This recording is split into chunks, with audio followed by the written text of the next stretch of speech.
I am Carol, and my age 22 years old. I have a story to share about my house, and I recently graduated from college. Well, technically my mother's house, or it was until she passed away from intestinal cancer 4 years ago and left it to me. Mom was always the planning type.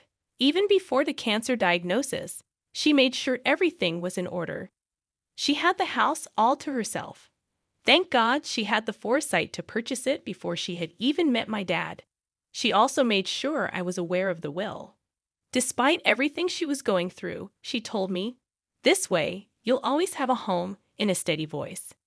Things weren't always this complicated. Before Dad left us for another woman, my parents' marriage lasted 10 years.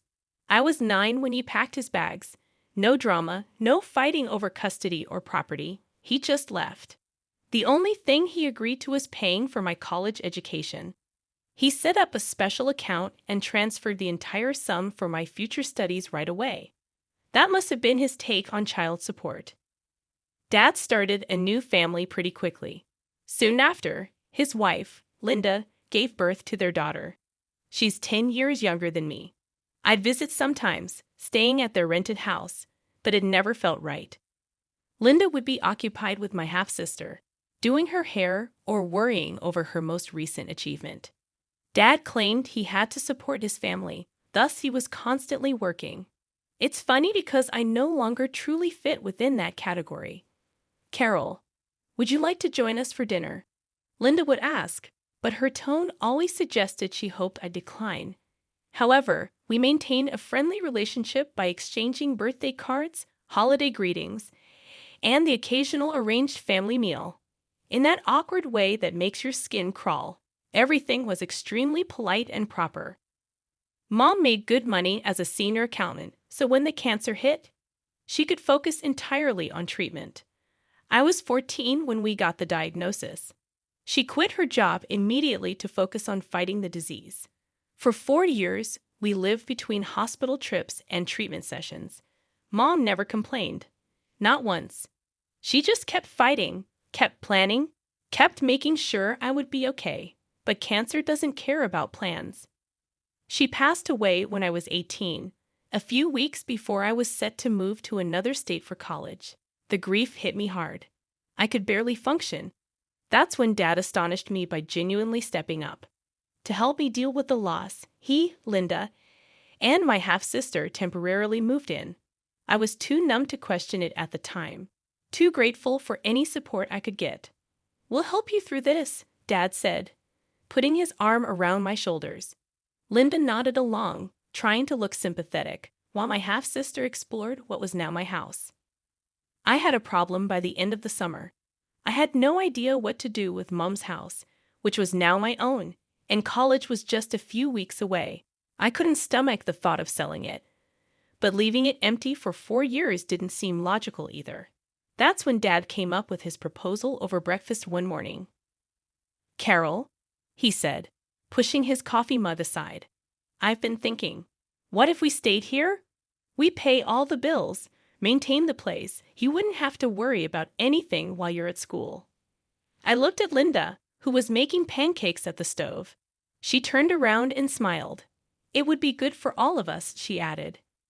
"Sophie's already enrolled in the local school, and the house would be well taken care of." It made sense. During the 2 months they'd been staying with me, things had been surprisingly okay. Linda had stopped being so distant, and Sophie, my half-sister, had actually started treating me like a real sister instead of some stranger who showed up occasionally. So I agreed. Looking back, it seemed like the perfect solution. I packed up Mom's personal things, keeping what I wanted and storing the rest in the attic. I left for college feeling confident about my decision. Over the next 4 years, I came home during holidays and summer breaks. Those visits were nice, actually. Linda would cook these big welcome home dinners. "I make your favorite, lasagna," she'd say, as if she'd always known my favorites. Sophie would drag me to her room to show me her latest artwork or tell me about school drama. During Christmas breaks, we'd all decorate the tree together. Dad would lift Sophie to put the star on top, while Linda and I argued good-naturedly about whether tinsel was tacky or classic. We'd sit around drinking hot chocolate, and sometimes I could almost forget that this wasn't the family I started with. Summer visits were different, longer, more relaxed. Sophie and I would spend afternoons by the community pool, and I'd help her with her summer reading. Linda would invite me to her book club meetings, and we actually have fun dissecting whatever romance novel they'd chosen that month. "Your sister's so good with Sophie," I overheard Linda telling Dad one evening. "It's nice having her home." That made me feel warm inside, like maybe we really had become a proper family. I called regularly during semesters. Weekly chats with Dad about my classes. Catching up with Linda about house maintenance. "The roses you planted are blooming beautifully, Carol." FaceTime sessions with Sophie kept me updated on her middle school adventures. Everything seemed perfect. We created this strange but functional family dynamic built on the foundation of my mother's house. I never imagined it could all fall apart so quickly. But I guess that's the thing about houses. No matter how solid the foundation, you never know what's going on behind the walls. Finally, at 22, with my degree in hand and a job lined up back home, I was ready to start the next chapter of my life.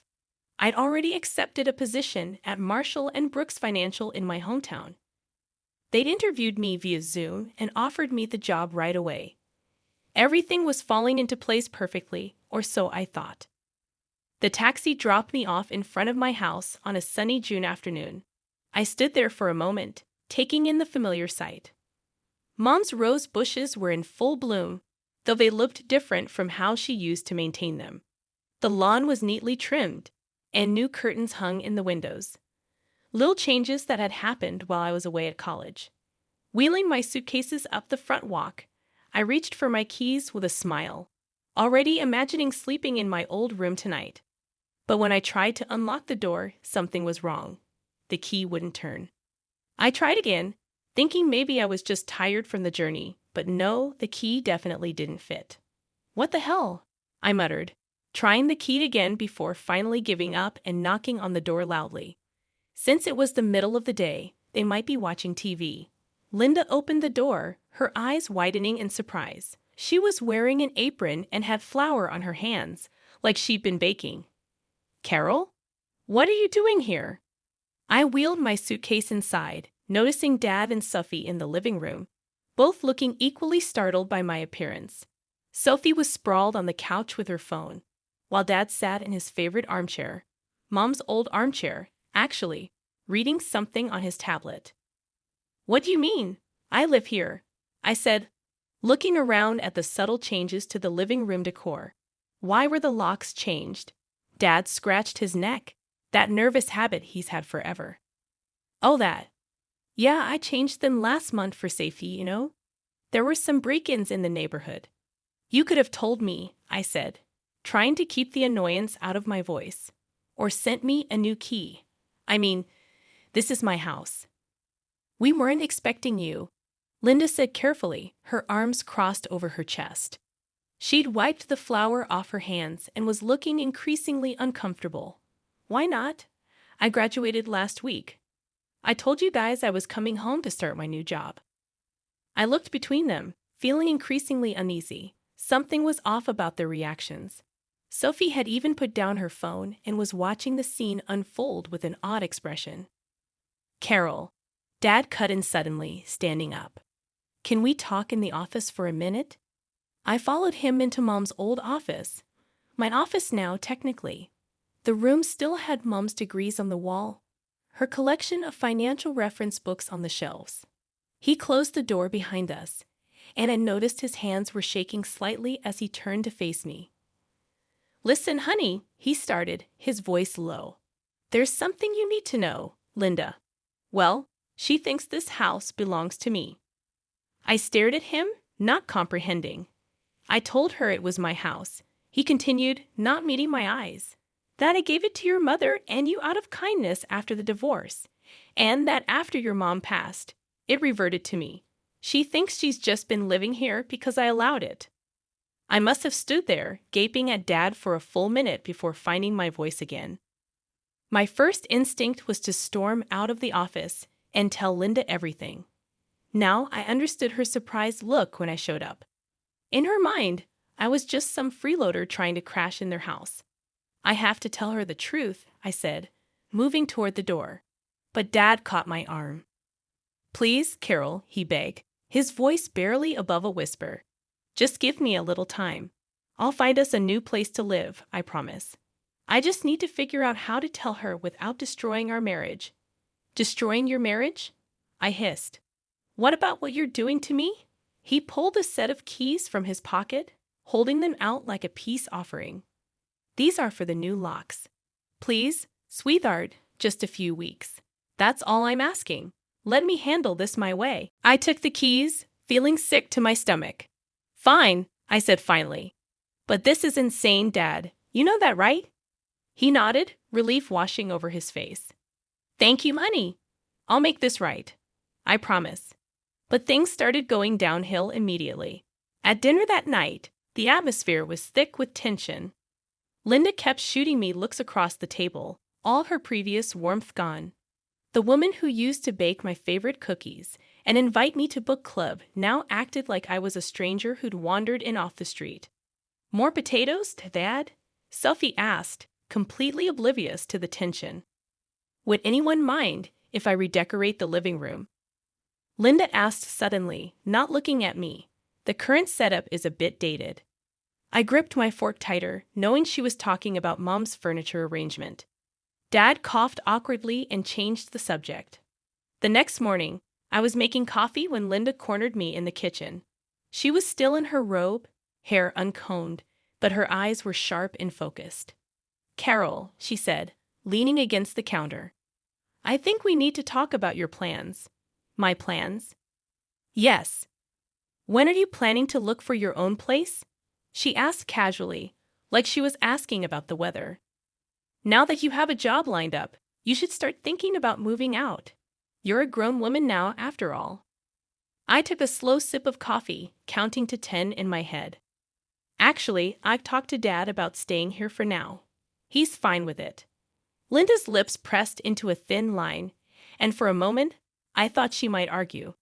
Instead, she just turned and walked out of the kitchen, leaving me alone with my cooling coffee and a growing sense of dread about how this was all going to play out. The next 2 weeks were like living in a hostile environment. Linda's attitude shifted from cold to downright passive-aggressive. She'd accidentally wash my clothes with colors that would bleed, claiming she forgot which laundry basket was mine. She'd cook family dinners, but conveniently make just enough for 3 people, acting surprised when I came to the table. When I tried to watch TV in the living room, she'd suddenly need to vacuum right there. If I was using the kitchen to make breakfast, she'd barge in and start reorganizing the cabinets, muttering about how some people never learn to keep things tidy. She even moved my mother's favorite vase from its spot on the mantel to some corner shelf, claiming it didn't match her new decorating vision. The worst part was watching Sophie follow her mother's lead, my half-sister, who just weeks ago had been sending me memes and calling me for advice about boys, now rolled her eyes whenever I entered a room. She started calling me that girl when talking about me to her friends on the phone, loud enough for me to hear. Despite the tension at home, my professional life was taking off. I visited Marshall and Brooks Financial, where they showed me my future workspace, a nice corner desk with a view of downtown. My future colleagues seemed friendly and welcoming, especially Sarah from the risk assessment team, who offered to take me to lunch. When do you start? She asked over sandwiches. 2 weeks, I replied. Just enough time to settle in at home. That evening at dinner, I shared my start date with the family, trying to maintain some semblance of normalcy. They showed me my office today. I start in 2 weeks. Linda's fork clinked against her plate as she set it down with exaggerated care. Well, isn't that wonderful? Once you get your first paycheck, you can start looking for your own apartment. I know of some nice complexes across town, very affordable for young professionals. I caught Dad's pleading look across the table. His eyes seemed to beg me to keep quiet, to maintain his lie just a little longer. I stabbed at my peas and said nothing. To avoid the tension at home, I started reconnecting with old high school friends. Katie and Jessica were still in town, and we'd meet for coffee or shopping trips, falling back into our old rhythms as if no time had passed. But coming home was always uncomfortable. I'd walk in and hear hushed conversations from the kitchen or living room that would stop abruptly when I appeared. Dad and Linda would spring apart like guilty teenagers, papers would be hastily shoved into drawers, and fake smiles would plaster themselves across their faces. Saturday morning, I woke up to an unusually quiet house. No sound of Linda's weekend meal prep in the kitchen. No Sophie's music blasting from her room. No Dad watching sports on TV. The silence felt wrong somehow, like the calm before a storm. I padded downstairs in my pajamas, checking each room as I went. The kitchen was spotless, not just clean, but unused since the night before. The living room was empty, the throw pillows perfectly arranged on the couch. Sophie's boots, usually cluttering the entryway, were gone. Even Dad's car wasn't in the driveway. I checked my phone. No messages. No notes about where everyone had gone. My first thought was that maybe they'd gone out for breakfast, but something felt off. They never went out for breakfast without at least leaving a note. Even during these tense weeks, they'd maintained that basic courtesy. I tried calling Dad first, but his phone went straight to voicemail. Weird. I tried a few more times with the same result, that automated voice telling me the person I was trying to reach was unavailable. And knots started forming in my stomach. Finally, I called Linda. She picked up on the fourth ring just as I was about to hang up. "What do you want?" Her voice was sharp, hostile in a way I'd never heard before. In the background, I could hear waves and what sounded like tropical music. "I just wanted to know where everyone is," I said, caught off guard by her tone. I woke up and the house was empty. She laughed. An ugly, mean sound that made my stomach clench. "Oh, didn't we tell you? We're in the Maldives. First-class flights, luxury resort, the works. We didn't mention it because, frankly, we didn't want you tagging along and expecting us to pay for you too. Not that you'd know anything about paying for things yourself." "What?" "Save it." She cut me off. "I'm sick of this whole situation. You're nothing but a lazy freeloader living in our house like you own the place. Your father might put up with it, but I'm done. Do you know how embarrassing it is to have a grown woman living in our house, eating our food, using our utilities?" My hands were shaking so hard I could barely hold the phone. I sank into one of the kitchen chairs, my mother's chair. Actually, my legs suddenly too weak to hold me up. "Linda, No, you listen to me," she snarled. "Your father never loved you. You were just an obligation. He already wasted enough money on your college education, and now you're squatting in our house like some entitled princess. Well, I've had enough.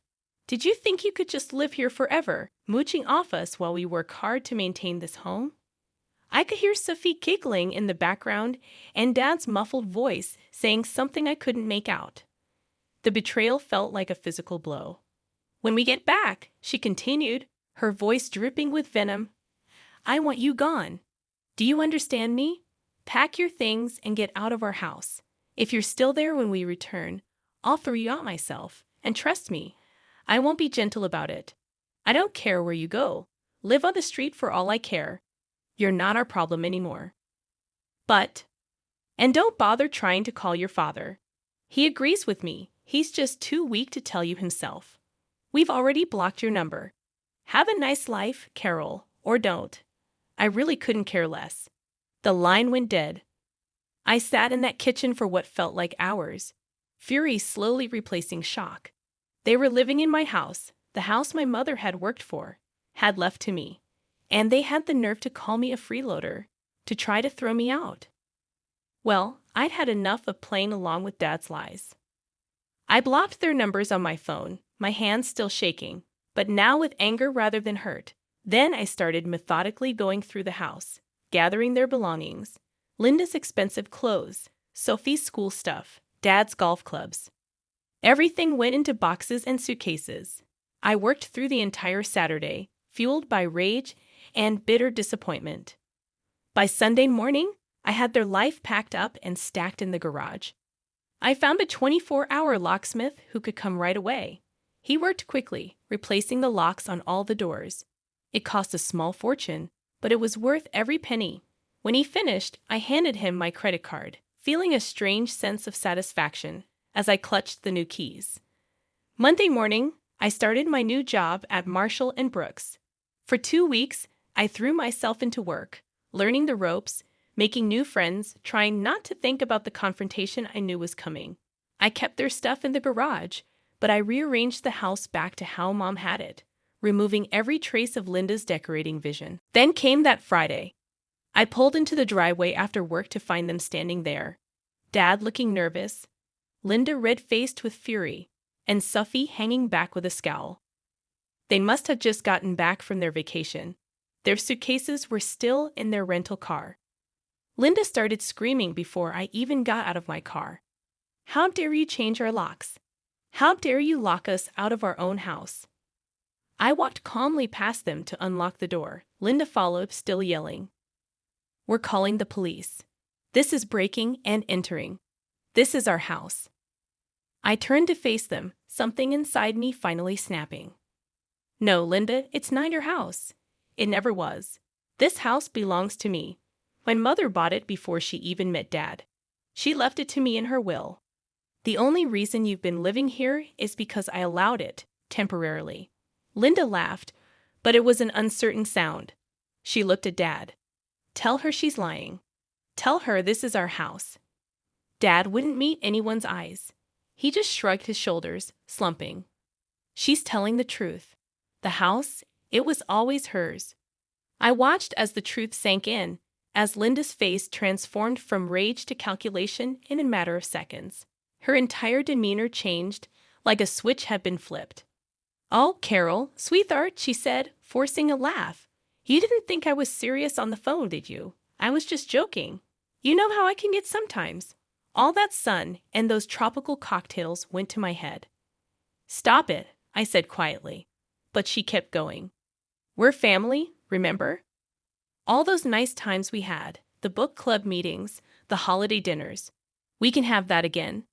She took a step toward me, arms outstretched like she was going to hug me.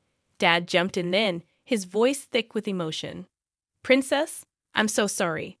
I know I handled this all wrong, but I love you. You're my daughter.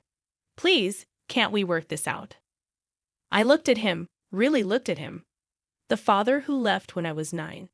Who paid for my education but missed my life?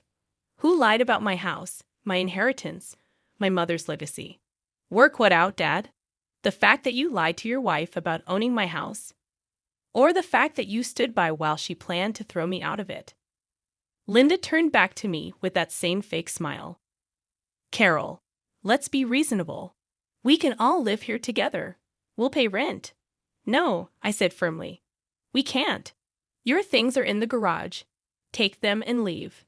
That's when Linda's mask cracked again. "You ungrateful little. After everything we've done for you, you'd throw your own family out on the street?" I felt oddly calm as I replied. "You just spent, what, $10,000 on a luxury vacation you deliberately hid from me. Pretty sure you can afford an apartment." "Carol, please," Dad tried again, reaching for my arm. "I know I messed up, but no," I cut him off. "You didn't mess up. You lied. For years, you let your wife believe she owned my mother's house. You watched her try to redecorate it, rearrange it, erase every trace of Mom. And when she planned to throw me out, you said nothing." "I was going to tell her the truth," he protested. "When?" "After I was gone.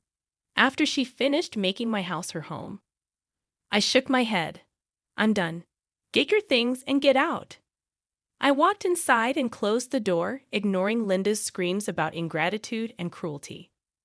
Through the window, I watched them loading boxes from the garage into their rental car. Linda was still yelling, her face red with fury. Sophie was crying. Dad just looked, defeated. It took them 3 trips to get everything. As they loaded the last box, Dad tried one more time, knocking on the door. I didn't open it. They finally left as the sun was setting. The next day, Dad tried calling from a new number. Carol, please, he begged. We can fix this. No, Dad, we can't, I said. Linda made it very clear how you all really feel about me. A freeloader? An obligation? Someone you never loved? Maybe those were her words, but your silence said enough. That was 2 months ago. I still live in Mom's house, my house.